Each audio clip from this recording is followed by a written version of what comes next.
So your name is? Ronnie Grieve. Ronnie Grieve. And you're interested in these? John R. Wallace, Castle Douglas, mainly everything they made and manufactured. They were a big engineering firm, a big firm back in the early 1900s. And that's one of this is one of theirs here? Yes, aye. Just about everything here. The single cylinder vacuum pump, twin cylinder vacuum pump, the wee pump next to it, and them engines were all sold by John R. Wallace. Right, right. The bruiser there was built John R. Wallace. Let me see if I got it in. Yep, the bruiser. And all these things here. These things here were all made, and everything on this table. Right. Apart from the clippers. The clippers aren't, but the rest was made. And would they actually be made locally? Yeah, they were made in Castle Douglas. Actually made in Castle Douglas. John R. Wallace, Castle Douglas. Right. To be honest, I've never heard of them before. Have you know? No. And I've been a dairyman all my life. Alright. Honestly. Aye. So, even the water balls as well, was it? Yes, they were. Made in Castle Douglas. Whereabouts? Any idea for the? You know where the Wilco store is now? Yes, That's where the foundry was. That's where it was? Yes, aye. When did it close down? In the 1970s. 1970s, aye. So you got a lot of these rallies and things, do you? I do, aye. I do quite a lot. Try and find different bits and pieces, you know, you never know what turns up. Right, right. I mean, Wallace made all these That's just quite, so is this a counterweight just to... No, that's a pulsator. That's the pulsator? The pulsator, yes. Can you explain that? The pulsator made the brake and the vacuum. Instead of going like that, it's good. It had to... Had a brake? It had to pulsate to draw the milk. Right, or it would just draw blood? Yes, well they did. They did. When the pulsator stopped working. Some of the old dairy men would tell you that. They didn't get milk, they got blood.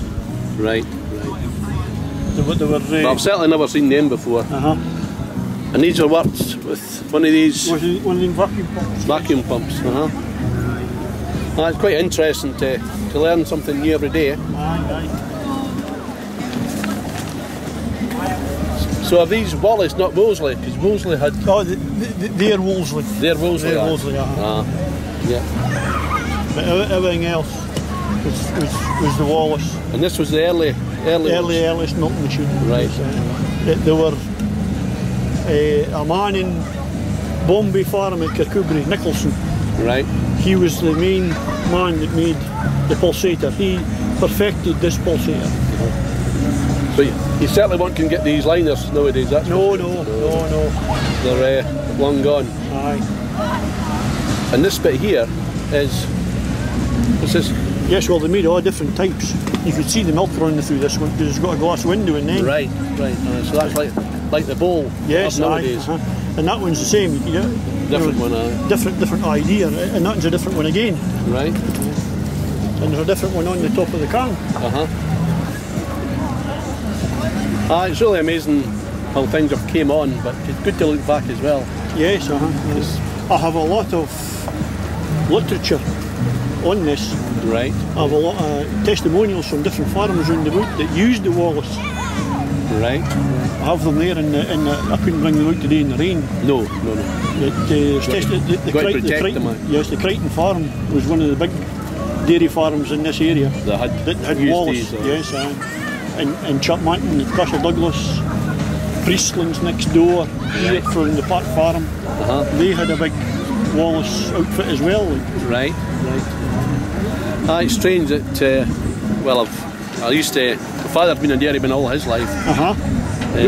Where did he dairy about? Before my time, down Borg way. Alright, well it's a wonder because down Borg... Out of hell and into Borg, innit? You'll have heard that saying before. Yes, aye. But, so I was a dairyman on the same farm for around 38 years there. Right. So I've now retired. It's what I do for a hobby, just going around and filming videos for farms and things and shows. So I've actually got 5 videos from yesterday actually on YouTube. Right. That I came round yesterday, which was a nice day. It was, yes. But I've got a new camera today and I've not really wanted to get it wet, so that's why I've sort of had it in until I met you at the moment. But so who's your buddies in here then? Oh, they're all vintage club men. And Frank's got this fantastic array of hammers.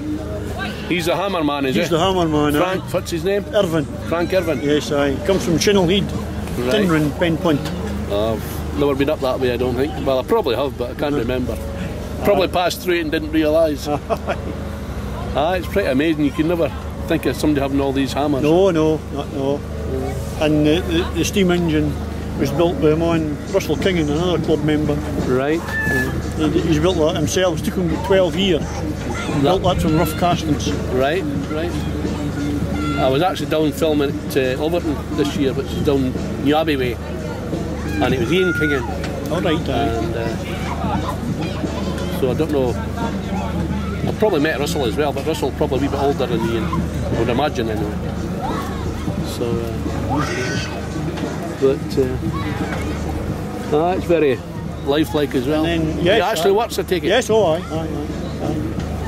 He hasn't got the boiler tested yet, so he can't run it in public. Right.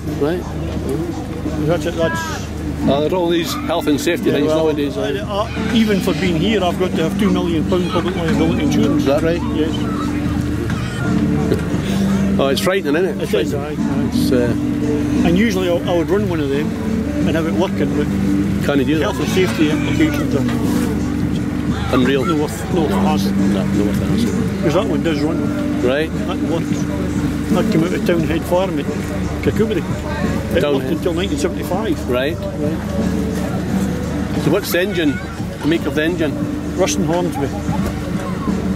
Right. I've never heard of that one again. So they were a big manufacturer, Lincoln. Right. And the green one? The big green one is a twin-cylinder version of this. It's a single version? It's a single cylinder version. Yes, aye. And running petrol or paraffin or what?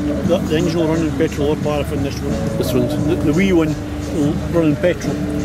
That's the red one, sort of red. It's a Ruston Hornsby as well. Right. And it's driving the newest version of the Wallace pump. That wee pump would do everything these big pumps would do. Right, so it's just like everything nowadays, everything gets smaller. Yes, So, anyway, thanks for your time. No problem, thank you very much. It's G&R Wallace, Castle Douglas. It's been having a chat with the chap, and he's been telling me all about these things. I think I've learnt something new. It's a single cylinder. This is obviously a twin cylinder, this one.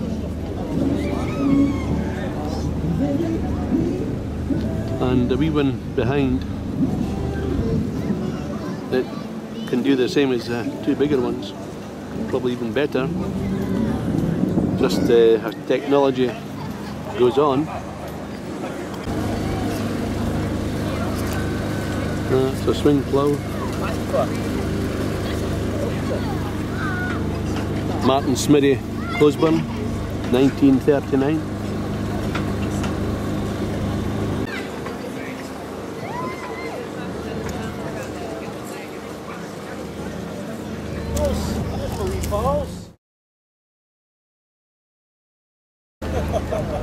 Here we have a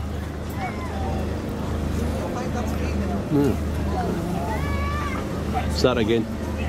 This was hand built by Russell Kingan from the Abbey. It does actually work, but due to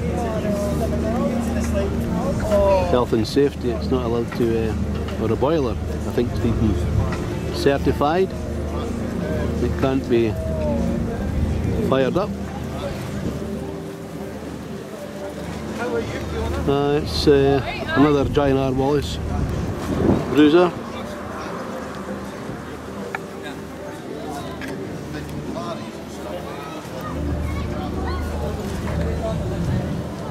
It's a vintage club. Dumfries and Galloway.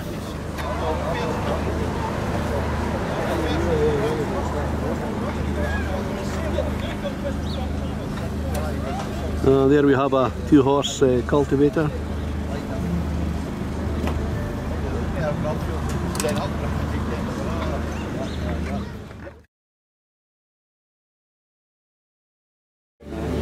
It's a big hammer collection here.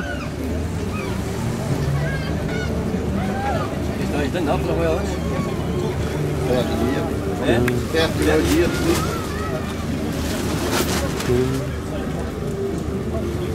I never realised there's such a variety. He's never been in the magazines. Nobody's ever done an article, have they? No.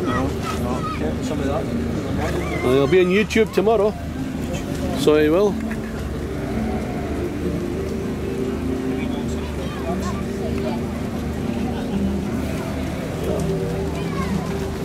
Is anything in another, Ian? You wonder how he finds them.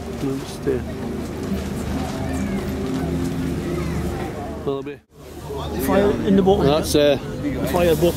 firebox for the Galloway engine down there. In there. So I wonder how long it takes to get ahead of steam. I don't know. I've never had anything to do with them. Ah, right. Ah, it's quite amazing, eh? And he said it was a quarter scale. Quarter scale, Right. And the wee pressure gauge there, eh? Yes, aye.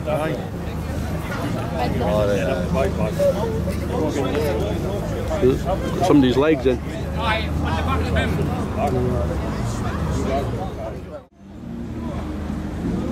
Here's the guy that does the carving. He's marking something out. Oops, that's not a... Now here we have a hare, I would imagine. And a swan. And a owl.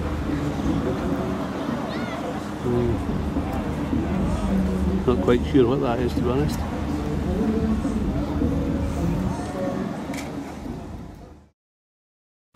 Here we have the brown Swiss heading home. Nice cattle. Everybody else is gone.